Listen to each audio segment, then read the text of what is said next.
kids struggling with reading and writing? Get them the support they need with Read and Write software for the desktop, Google, or iPad. These proven software solutions help those with reading and writing difficulties, learning disabilities, or English language learners. Read and Write Gold text-to-speech software provides tools for reading, writing, studying, and research for students while they work within the common applications they use every day. Read and Write for Google provides support tools for Google Docs, PDFs, and EPUBs in Chrome on PCs, Macs, and Chromebooks to make Google Apps for Education accessible. And iReadWrite makes reading easier and helps to ensure accurate writing as students use their iPad for school, work, or leisure. Learn how the Read and Write family of products can help your student by visiting texthelp.com. That's texthelp.com. Or by calling 1-888-248-0652. That's 1-888-248-0652. Get a free trial for Read and Write Gold or Read and Write for Google today.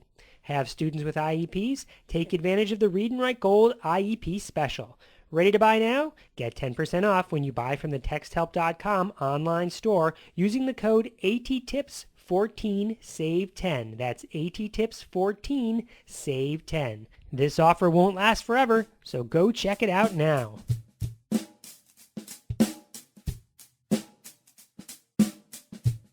Welcome to the A.T.TIPSCAST, where we examine different ways to provide options for students to engage in their learning. I'm Melissa Hartman, Special Ed Supervisor for Loudoun County Public Schools.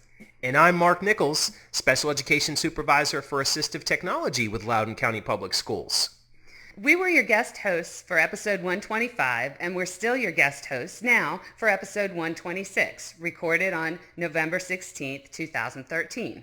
This episode continues to follow the student we created in our original draft for the chapter we authored, along with Chris Bugaj, for the book Technology Tools for Students with Autism, that was published by Brooks Publishing. You can learn more about the book and order it at http://bit.ly/Tech Tools for Students with Autism. That's the number 4. Chris has that linked over at A.T.TIPSCAST.com as well. When we last left our fictional student, Mike, he had just finished eating lunch. In this episode, we'll pick right up from where we left off. We'll hear about Mike taking a sensory break, participating in a math lesson, going to recess, learning about science, and then packing up for the day. Enjoy. Have fun on your journey with Mike.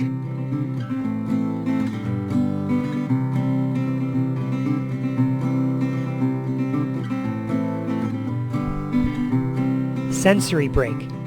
As Mike walked back to the classroom, he was distracted by a few loud students from another classroom that were heading to the lunchroom. When he entered the classroom, Mike decided a break was needed before math class and handed his break card to Miss Ann. Miss Hart had designed the classroom with 6 different chill-out stations that included 1. The reading station, 2. The multimedia station, 3. The computer station, 4. The play station, 5. The sensory station, and 6. The mini office station. Each student had the opportunity to choose a station where they could relax. Mike used his task chart on a daily basis to select his preferred station from the period following lunch, or at any other part of the day when he or his classmates needed a break. Mike took his personal device into his favorite station, the PlayStation chill-out area, which was a small single-person tent filled with pillows. Mike called it the iTent. He enjoyed going into the tent to play with a cartoon cat app who repeated everything Mike said in a high-pitched voice. He loved to hear the cat repeat lines back from his favorite TV shows. Using her communication device, Melinda indicated her station preference. I want to go here. Melinda loved to listen to her mom read chapters from The Phantom Tollbooth. With permission from Miss Hart, Melinda's mother had used the classroom recording pen tool to record each page of the book in a distinct location on digital paper designed to work with the pen. Once returned, Miss Hart cut out the small sections of the digital paper and taped them onto each page of the book. Melinda used the digital pen, with headphones, to touch the paper circles and listen to her mom read each page of the book. Chris used his chill-out station time to watch a vodcast about volcanoes on the laptop. Miss Ann had subscribed to various educational vodcasts about volcanoes that were automatically downloaded when new content was added. Chris was captivated as he watched episode 25 entitled Historic Eruptions and Their Climatic Effects. When the timer for the end of the session went off in the classroom, music started to play. The students understood that this was the auditory cue to pack up their belongings and get prepared for math. Miss Hart turned off the music when Kimberly, the student who was on the morning announcements, and some of her friends knocked on the door. Mike and Antonia walked with Kimberly and the other students down to Miss Cooler's class.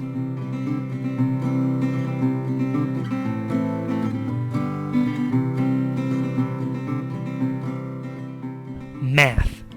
Promptly after the bell rang, Miss Cooler began class. The classroom in which Mike and the other students received instruction was arranged differently than their homeroom. There were a total of 28 students in the class, and Mike sat in the middle of the third row next to Kimberly. Miss Ann stayed in the classroom to provide Mike with papers with visuals on them to help assist him with understanding the assignments and directions. Miss Cooler reviewed a lesson on geometric shapes using different examples displayed on the interactive whiteboard.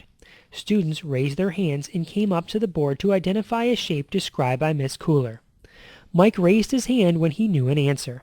Miss Cooler called on him to label a cylinder, and he had no problem finding it at the board. Once the review activity was over, the class prepared to give their final presentations related to their geometry projects. As part of the project, Miss Cooler had paired students and instructed each pairing to work together to research a shape. Once completing the research, the duos were expected to present what they had learned about that shape to the rest of the class. Mike had worked with a boy named Johnny to complete the natural geometric shapes portion of the project while on a scout camping trip. Together they used a digital talking avatar to retell the adventures they had on a hiking trail. The avatar explained how different items found in nature looked like geometric shapes. Mike and Johnny couldn't wait to show off their grizzly bear character, which included a full head of dark black hair, a fishing vest, and sunglasses. The bear talked in the foreground as a volcano erupted in the background. They had recorded their voices using a computer microphone and had used a software program to change the recording to make the final audio sound slower and deeper. Mike was disappointed when Miss Cooler informed the class that there was only enough time for one team to present to the class. Mike took a drink from his water bottle and counted to 10 in his head. Miss Ann walked by his desk and showed him a symbol of OK. Mike watched two other students give their presentation to the class. Following the presentation, Miss Cooler told the students the story of author Pliny the Younger, the only eyewitness survivor of the famous Mount Vesuvius eruption that covered the city of Pompeii in ash. Miss Cooler then showed an online video recreation of the volcanic blast that captured the attention of everyone in the classroom. Natalia raised her hand and asked if she and her classmates were in danger by volcanoes like Mount Vesuvius. Miss Cooler smiled and said there was no direct threat in real life, but that for the length of the class period, each student was going to be transported back in time as a working member of a community that had just survived an eruption. She divided the class into groups. Chris was placed in the group of farmers who had to figure out the area of a plot of land that needed to be replanted. Chris was tasked with entering calculations into the calculator.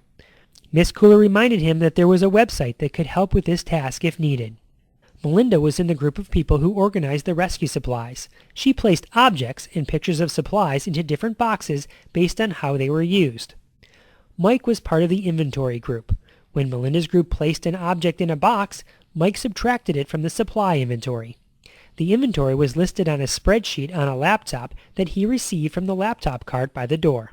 He changed the number in the quantity column each time an object was removed. He told the order group when they were out of supplies. He did this by saying, "We are out of," and then he completed the sentence with the supply item needed. The students were highly engaged as they worked on their projects, and they didn't even realize the time.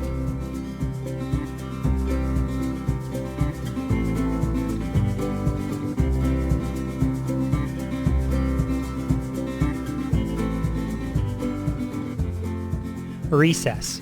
Once outside, Mike looked at the paper Miss Hart had handed him. It contained 3 objects he needed to find that were hidden around the playground. She showed him that he could use the map and the compass on the classroom tablet computer to find the 3 hidden objects. The objects he needed to find were a toy volcano, a roll of dimes, and a lock. When he pressed the button, he saw a purple dot on the map showing him where the first object was hidden and a blue dot showing his current location. Mike headed in the direction of the purple dot. First, he walked past the slide, and then past the swings. The numerals decreased, and he knew that meant he was getting closer. When he was really close, he began to look around. He stood near the tire swing and pressed the hint button on the device. It read, "Hope you have a good year." Mike saw "Good Year" written on the black tire. Bending down, he looked inside the tire swing. Inside, he found a roll of dimes and brought it to Miss Hart. She handed him a marker, and he put a check mark in the box next to the picture of the dime. He repeated the process and found the toy volcano hidden in the grass on the edge of the playground. The lock was the last object he had to find. After several minutes of looking for the lock, he began to get discouraged and frustrated. Mike began grinding his teeth and rubbing his thumb on his pointer finger. Miss Hart approached him and showed him a picture of a boy shaking with his hands clenched. She tapped on her arm as she said each word. "I am frustrated." Mike repeated the phrase aloud. "I am frustrated," tapping on his own arm. She showed him a symbol for help and tapped on her arm again as she said the words in the phrase, "I need help, please." Mike repeated the phrase, "I need help, please." Once again, he tapped on his own arm as he said each word. She pressed the hint button on the device, and it read the same phrase he read when he had pressed the hint button. It read, "Ball bin." Mike looked in the ball bin again, but found it empty. All of the balls were out on the playground. The teacher showed Mike a symbol of under with a picture of a black dot which rested below a black line. He looked under the ball bin and found a box held shut with a lock. A piece of masking tape with a handwritten web address was placed on top of the box. Also secured on the box with a piece of masking tape was a QR code. Mike handed the box to the teacher and she gave him the marker to mark the last spot on his sheet. Miss Hart rang the bell and the students lined up to go inside.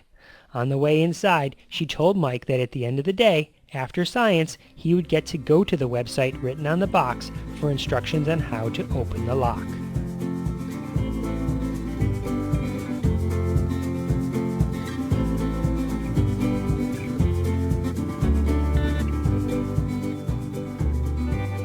Science.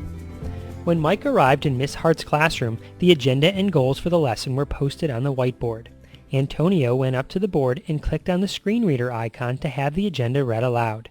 Miss Hart had placed pictures next to the agenda items to assist the students in following the agenda. The objectives of the lesson were to identify the different types of volcanic cones. In the last class, the students had learned the difference between magma and lava. Miss Hart reviewed the lesson by asking the students questions. Several students utilized individual dry erase boards to record answers and held them up to display their answers to the teacher. Tamika had difficulty handwriting quickly, so she used her cell phone to send her answers directly to the website displayed on the whiteboard. The students were excited because they saw that Miss Hart had stations with different materials set up around the room. One of the stations required students to use modeling clay to form the different types of volcanic cones. Another station required students to identify the cones in the pictures and record the letter of the correct answer on a sheet of paper that had to be turned in to the teacher.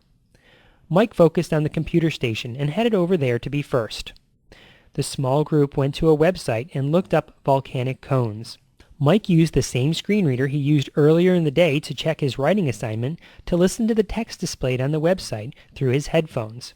When Mike came across a vocabulary word he didn't know, he copied the word from the website and pasted it into a program that automatically put a picture over it. In this way, he could both listen to the word and see a picture of the word, which allowed him to better understand the passages. Once everyone finished, they were instructed to generate one sentence to describe each type of cone.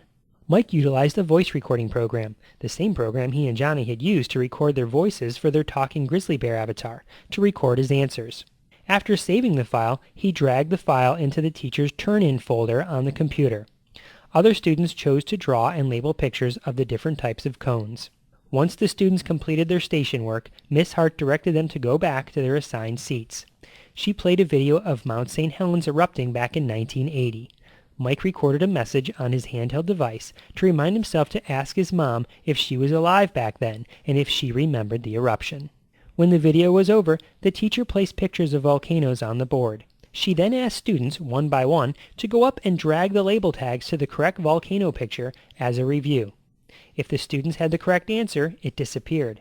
If the student had an incorrect answer, the label snapped back to its original position and the prompt "try again" was heard. Tony, who was learning to stay in his space, marked by brightly colored tape on the floor, used the interactive whiteboard tablet to answer from his seat when the teacher called on him. At the end of the activity, Miss Hart told the students that they would be doing a lab on volcanoes during the next science class. She explained that they would be using a special program to guide them through the process of writing a lab report. She stated that this program would work well for many students because it provided sentence starters for each section, would play back what was written, and had characters who would provide scaffolded directions throughout the process. At the end of the class, Miss Ann prompted Mike to double-check his agenda to make sure he had turned in all of his work and had all of his necessary materials for home. She also checked to see that he had his homework correctly recorded on his device. Then she prompted him with a visual to open his notebook to see what was next on the schedule. Mike followed all of the directions and earned another sticker.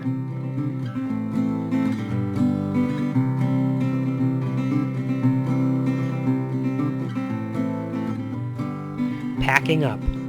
At the end of the day, Miss Hart and Mike reviewed the assignment pad on his device to make sure he had all the materials and assignments recorded correctly. Once they were sure he had everything he needed listed in his device, Mike turned his attention to working on his transition goals. One of the goals for moving on to middle school was to open a locker. Mike used his device to go to the website on the box he found at recess.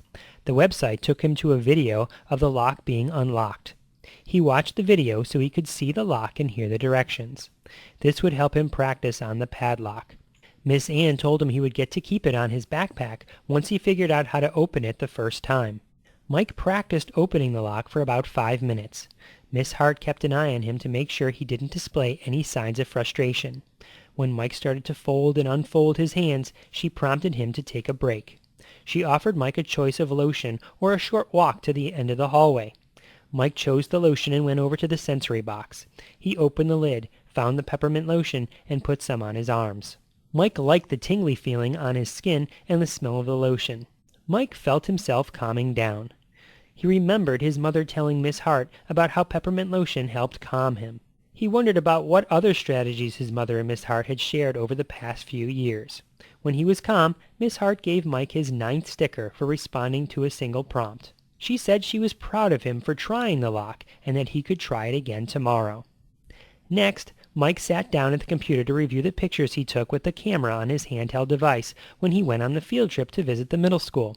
He took pictures of all the people he met while he was there, including the principal, the guidance counselor, and some of the teachers he might have next year.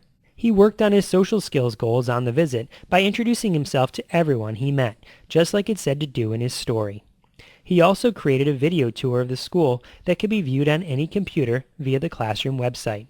He recorded the cafeteria, gym, and the auditorium because they were the areas he was most anxious about due to the noise and crowds. Miss Hart had told him that he would visit the school several times before the end of the school year to further familiarize himself with the new environment. Finally, Mike's schedule indicated that he needed to review his social situation stories on his device. He looked at his visual schedule to make sure he had completed all of his tasks before he left the classroom with Miss Ann to get on the bus. After such a busy day, he couldn't wait to get home to show his parents his schedule and to use it to review the day. When Mike was finished reviewing his stories, he approached Miss Hart with his completed Spider-Man sticker chart. Since Mike had earned all of his stickers, Miss Hart offered him a choice from the picture wall. Mike looked at all of his options and chose to spend the last 5 minutes of class relaxing on the swing in the sensory area. He found that spending a few minutes hanging out on the swing helped prepare him for the bus ride home. On the way to the bus, Mike said goodbye to Miss Ann and Miss Hart. On the ride home, with his earphones in and music playing, Mike thought all about the different tools he and his friends used in a day.